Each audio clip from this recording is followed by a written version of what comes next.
For students, back to school can be an emotional time, and the same is true for parents. Elena, you spoke with a psychologist about how parents can deal with their kids going back to school, especially with college. Yeah, I mean, this is a really exciting time for parents. You know, they made it, all those hard years of work and parenting really paid off, but it's also really difficult to send your child, who's actually now a young adult, off on their own. Sometimes that worry and stress can be overwhelming for parents. I spoke to Lindsay Volpe Bertram, the section chief of adult psychology for Corewell Health, and she had some tips for parents navigating this time. She suggests parents finding a support system that could be other parents who have been through the same thing, or just friends that you can vent to.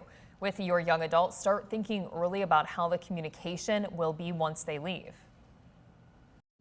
Coming up with a communication plan with that young adult is really helpful. So figuring out when they might do those check-ins. Are they going to do a phone call or maybe FaceTime, text message, a group chat? So establishing some boundaries with that, because what we don't want parents to do is really overwhelm or smother that child as they're transitioning into this next level of life. Like, you've built them up to be independent, let them be that way, and then kind of cope with your own worries and anxiety about that.